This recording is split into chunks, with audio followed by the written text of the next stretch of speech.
So Uncharted 4 came out, and it's pretty good. But if you're anything like me, and you probably are, then you were thinking one thing. Is that a car? They can't have a car. What a rip-off of the seminal 2013 classic Unearthed, Trail of Even Battuta. It's important to note that when I say seminal, I don't mean the strongly influencing later development seminal, but rather the relating to or denoting semen seminal, because this game is a giant vat full of cum. And it's all weather hardened and crusty, but then you fall in and realise that only the top layer was solid, so now you're up to your neck in cold, festering cum, whilst hardened flakes brush against your skin on the surface. Yeah, that's this game. You follow in the footsteps of explorer Ibn Battuta and search for treasure, but it all reeks of cum. But it does have a car, so there's that. So the game starts up and you can immediately tell the quality of the product. It's a game that should have done away with the tutorial, because telling me what the controls should do only highlights how none of the features work properly. When you aim your gun, anytime you aim your gun, this happens. It's like your character is a self-aware pacifist who fights you trying to hurt others. It's also, perhaps more accurately, like a terrible bug which should have been a red flag not to release this game. Not only the jerkiness, but it actually tugs your aim in a certain direction at times for seemingly no reason. I'm no expert on game design, but I would think that you wouldn't want your difficulty to be tied almost exclusively to terrible controls. Sometimes your gun even shoots up in the air, but luckily the enemies take pity on you and still fall down anyway. You'll probably die a couple of times here getting used to all the bullshit. This will give you a chance to notice the lack of animation when snapping to cover, the fact you are in cover in the cutscene but start the game out of cover, the fact that voiceovers randomly cut out every now and then, that you can't walk through bodies at all, and lots of other valid reasons to turn the game off right here. But if you do press on, you'll get to see a game's slow descent into madness as it throws more and more features into the mix, none of which work right. You turn a corner and lose your gun to the one henchman who didn't bring a gun but was still confident enough to approach you. Then you enter a fighting game style brawl. Really. You have right punch, right kick and left kick, plus a takedown you can perform after 3 hits. Once the hilarity of this conclusion wears off, you'll realise that left kick is by far the best move, and just use that and takedowns to end every single fight in the game. Brutal. It feels so unsatisfying. It's like playing Tekken as Gone, or poking Stephen Hawking over and over again because you know he can't fight back. These fights come up way too often, see, at all, and are always terrible. So, you're clearly injured, right? But you're holding the shoulder that you're holding the gun with, so is the other arm injured? But then you barge this door 3 times with that shoulder, so I guess you've just got a chilly shoulder and are struggling to warm it up?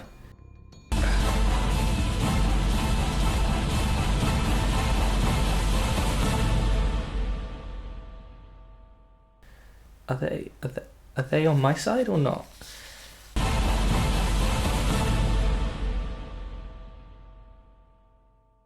Now what would you do if you were me? I don't know. I have literally no context. Then we flash back. But don't worry, we never get to see what leads to this office block shootout, so we'll never know what we'd do if we were him. Now we get our first proper conversation. This is honestly where the game shows how much better than Uncharted it is. See, in Uncharted you just explore uncharted tombs, but in Ibn Battuta you unchart them yourself. For starters, you were the one who always enjoyed raiding tombs and uncharting mysteries in video games. I'm not sure what that means. You must just track down and destroy maps? You have to be careful and watch your steps in there. My steps? You mean you're not coming in with me? Yes, you mentioned my steps, therefore you can't possibly be joining me. Hey, you want to come to my step aerobics class? Well, not if I have to fucking go by myself, ugh! Actual consideration for my well-being went into planning this. Please blink.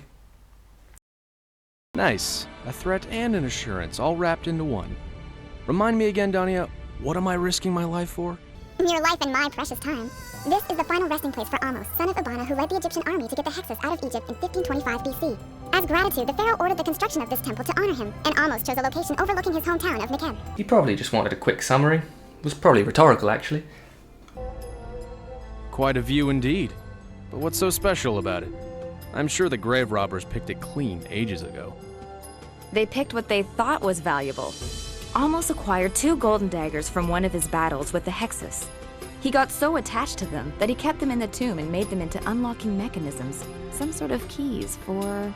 Something of greater value, I presume? Wait. So they didn't think the gold daggers were valuable. The daggers. Made of gold. Now there's no value in those. Let's just take this rock or some shit. It's not very valuable though. Maybe not to you, but it's a piece of history. This ancient fountain might be the key to progress. The door's the key to progress? Nah, fuck that, it's probably locked. No, I don't want to check. It's gotta be this innocuous fountain. I have created the ultimate locking mechanism, a fountain which can only be activated by 4 disc keys. I have 2 options. I can hide them separately across the globe, keeping my treasure safe and accessible only to those who know how to find them. Or, I could put them in the pots by the fountain. Yeah, that sounds easier. Let's do that. Ooh, except one. Let's leave that in a crack in the wall which wouldn't have existed whilst I was alive. That'll give them the chance to show off their master climbing skills. They're still a bastard to find though. The pots are brown, the backgrounds are brown, there's so many pots, and the empty ones kind of fold in on themselves where the treasure would be, so you have to check for too long to see if something's there. Also, did grave robbers find these keys, rob the tomb, then re-hide the keys for no reason, rather than keeping them, or just now leaving the basically barren tomb unlocked? Is that what the story of this game is? Did even Battuta do it? You know how in games with fixed cameras sometimes when the view changes you jerk in the wrong direction as your input doesn't match your view? Well, Unearthed often does that, just without the camera change. It's like going from a horse to a car, but for no reason making sure to include a giant horse cock anyhow. It's too dark, and for some reason you didn't bring a flashlight in your backpack of things that may come in handy when exploring tombs. You did bring an unusable flashbang though, so maybe his heart is in the right place, but his reading comprehension needs to catch up. Thankfully, there's a torch nearby, which makes it very easy for you to see what's... You skillfully work your way through the trap of weak planks and find the game not only 1-upping Uncharted, but like 6-upping Indiana Jones with lots of scary boulders coming crashing towards you. It's okay though, they don't do any damage. I guess they were set up as more of a deterrent than a death trap. The ancients were allowed to have hearts of gold as there was no danger that grave robbers would think they were valuable. You come across these 2 rooms, each containing a golden dagger needed to progress. Dania, I see a statue holding a golden dagger up above. There? No? Do you see it? Oh, of course, behind you and up. It's the first thing you'd notice. Can you get me some fruit? It's your thing, man.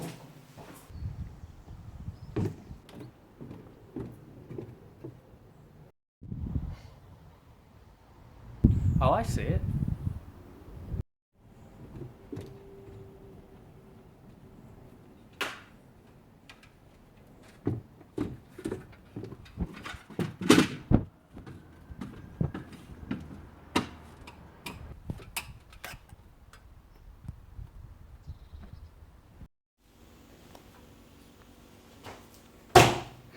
Oh, thanks, man. Here's an idea. Show the player, or don't put it out of view for the player to find but also mention it explicitly in dialogue. Or don't prominently place a different statue partially made of gold in the centre of the room. Seriously, did these grave robbers even take anything? So you've got to climb down and do the other room, or you can just jump to your death because you're reincarnated with the dagger anyway. The other room sees large gaps between stone platforms. There's no way down, and even if there was, there's no way back up. Now we can see why there was no room for a flashlight in that bag. I know you've all been thinking it, so I'm just going to say it. The obvious solution to the deadly tomb traps. The remote-controlled car. This is its top speed. Obviously the car is the best option, because obviously it'd be pressure-activated stone bridges, and obviously a plastic toy would be heavy enough to activate them. It's obvious, really. Obviously. Kill yourself to spawn again and you're at the room with the thing that you want. Your sister warns that armed men have shown up, so you say... Dania? Okay, I should probably finish quickly. After this, you proceed to dilly, and I might even go as far to say dally, as you slowly approach and take the artifact.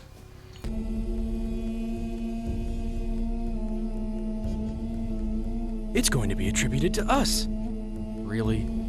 Technically, I did all the work. This better be worth it. Someone's coming. How are you just realising this? She just told you someone's coming. You were supposed to be worried about her. Then there's another fight scene. L2, L2, L2, square. Brutal. Dania, you alright? I won't forgive myself if something happened to her. No, you shouldn't forgive yourself considering you faffed about for ages. Also, one separate guy had time to get this far into the tomb when supposedly they'd only just showed up. How long did you take, Faris? Now it's another combat section. Here's where you first get the rifle, which for some reason is less accurate than the pistol. The tactical side of the gunplay means that you'll have to run away from your own grenades when they don't aim properly. If you press shoot without aiming first, you get a little reticule as if you were supposed to be able to move at full speed and shoot, but actually you still move at the same speed as when aiming, so it's literally never a useful feature. It's like if they added a companion character to Tetris. And then there's a stealth section. No sign of movement, stay sharp.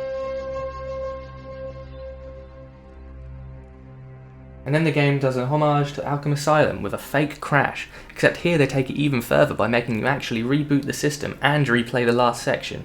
Eventually I try and leave, but it's blocked, so I guess you can't. No, never mind, you can. Maybe you just kick the boulders out of the way. There's basically nowhere to hide. Did your sister hide in the car? So, I might let you live after all. Now, hand me the box. Here you go. Catch! How did that work as a distraction? You didn't even throw anything, and you were super far away. You may be thinking it just doesn't come across well in the cutscene, but they're even far apart in the storyboard. Hand me the box. Here you go. Catch!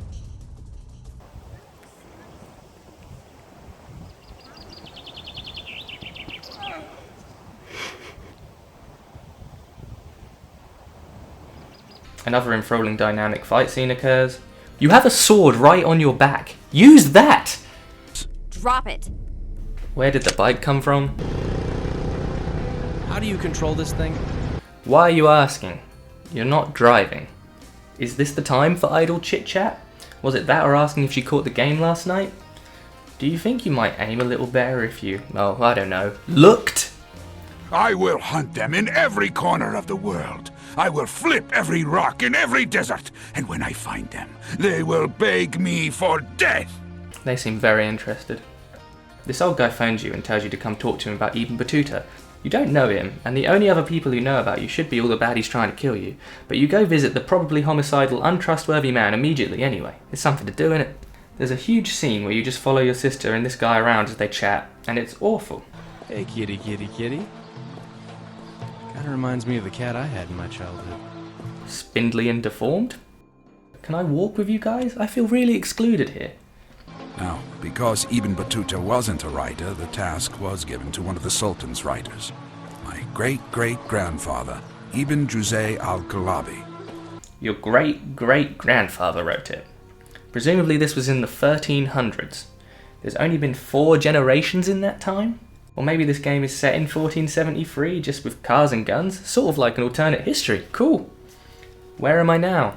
Where did they go? Oh, they just left me behind again. There's this weird child ritual at this market stand, then Faris joins in. Well done for fitting in with cultural norms, I guess.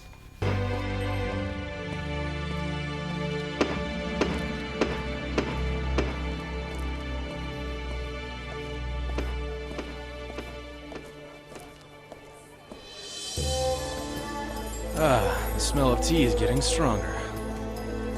Faris, are you even paying attention? You weren't saying anything, though.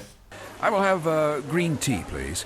It acts as a cleanser, especially useful for someone at my age. Aha. That's an image I wanted. Both of you. I came across... Please blink. Let's head for my apartment now then, shall we? You haven't got your tea yet. Don't you want your tea? We only walked here to get the tea. I really feel like we should get the tea. Or at least pay?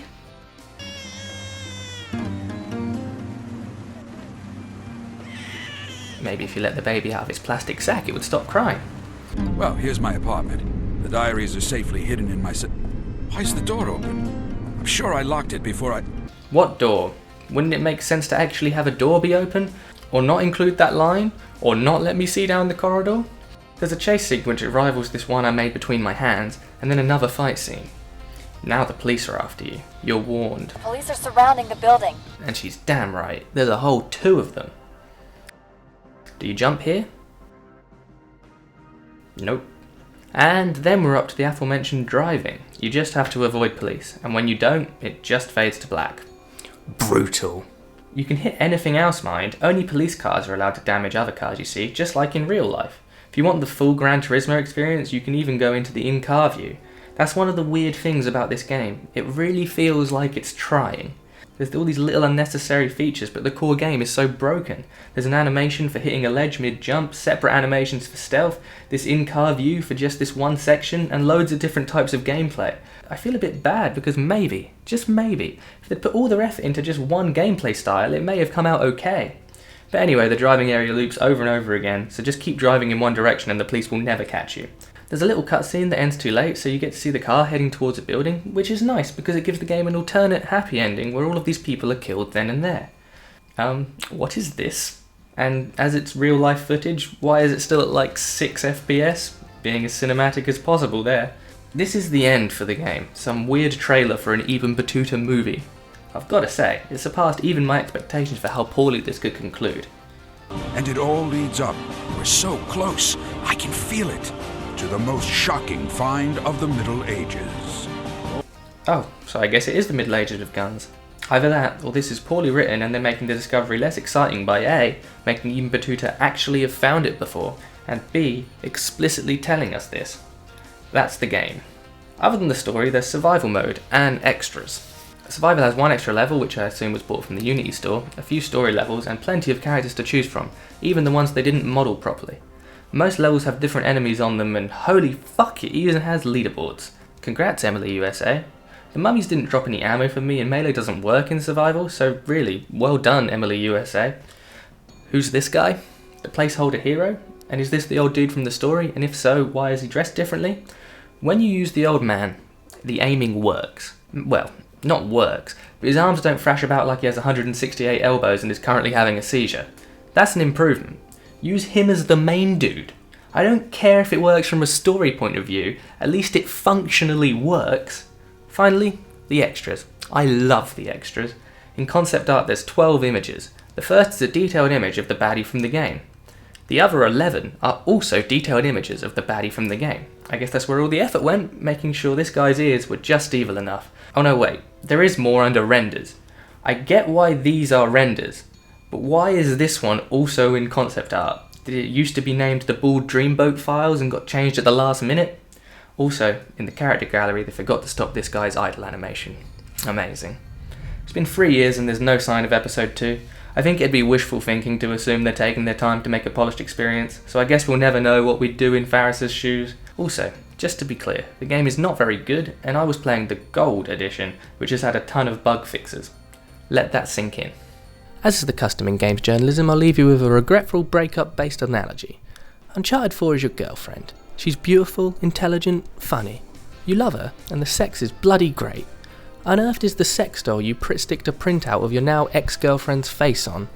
Sure, it resembles her, and it reminds you of her in some way, but now when you're making love she doesn't put nearly as much effort in, and for some reason the whole time all you want to do is cry. That's what Unearthed is, it's the makeshift girlfriend replacement sex doll of video games.